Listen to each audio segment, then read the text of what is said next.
Welcome to Latin at Home. I am Kathleen, your host. In this series, we will be using verses from the Mass readings to practice Latin. Let's get started.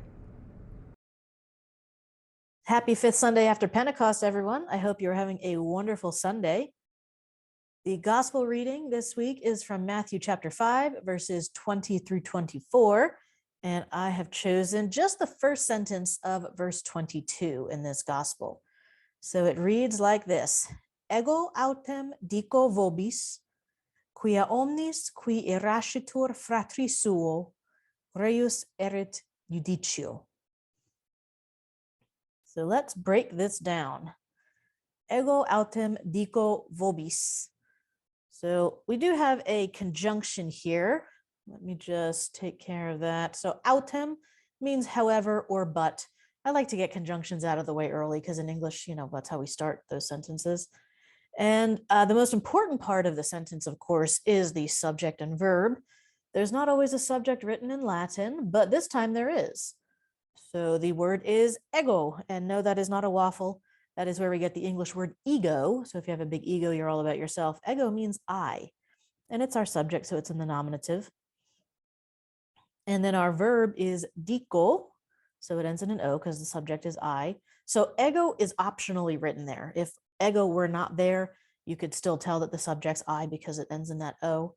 And this means to say or to tell. So I say, and then we're going to take care of vobis.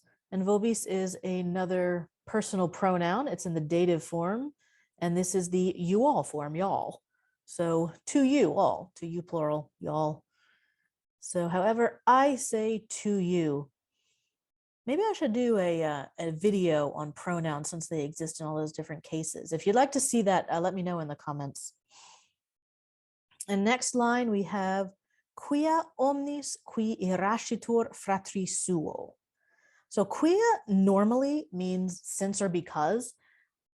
In this instance, we're kind of looking for a little bit of a different conjunction, so we're going to go with the word that. But normally when we see quia, it's going to mean since or because. Omnis is our next word. This word, it means each, every. In the plural, it can mean all. It's an adjective, but when it's not matching anything, like it's not matching anything here, you kind of have an implied noun with it. That's called a substantive. Don't worry about the grammar of that, but just that's why I'm getting a two-word translation for this one word. And then qui means who. So each man who does this in the rest of the sentence. When omnis and qui omnis and qui are next to each other, a lot of times those just get translated as one word in English. So like whoever. I'm sticking to our separate words, so I'm going to leave it like that. And our next word is irascitur. So you can kind of see some derivative in there, maybe. Do you see the word irate? That is an English word. It means it's an adjective meaning extremely angry. So good way to figure out Latin words is to think of English derivatives that get their meaning from it. So anyway, back to irascitur. So it's got this tur ending. This is a passive ending. We're not going to translate it passively because this is a special type of verb. But you can see it as that third person singular because the subject is who. And this indeed means is angry with. So that makes sense. And next we have fratri suo, which is a noun adjective pair. So for fratri, again, looking for a derivative, you might be familiar with fraternities, college fraternities, and those are considered brotherhoods because frater in Latin means brother. So fratri suo is his brother. Suo means his. So quia omnis qui irascitur fratri suo. And now we're going to look at our final line, reus erit judicio. We're going to start with erit. That is our verb. It is a form of essay. If you haven't watched the verb introduction video or the noun one for that matter, I have the links to both of those in the description below. So erit is in the future tense. It ends in T because the subject is who, and it means will be, future tense.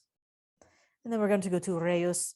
Reus can mean so many things. I just listed them all for you at the bottom here, and actually not all of them, just 4 of them. So reus is a defendant, a convict, a culprit, a criminal. Reus is just somebody who's in trouble in court. So that's just the feel of reus. I'm just going to use defendant. And of course, it is a defendant. You have to insert those articles because articles don't exist at all in Latin. And then finally, we have judicio, which is judgment. So to judgment will be a defendant to judgment. So let's put this all together. Ego autem dico vobis. However, I say to you, quia omnis qui rascitur fratri suo, that each man who is angry with his brother, reus erit judicio, will be a defendant to judgment. Beautifully done. There we go. Well done. So we've got the Vulgate, we've got the translation we just did together, and now we'll get the Douay-Rheims translation. So however versus but, they're interchangeable. I say to you that each man who usually goes to whoever, Douay-Rheims uses whosoever, is angry with his brother, will be versus shall be, both future, and in danger of the judgment versus a defendant to judgment. So there we go.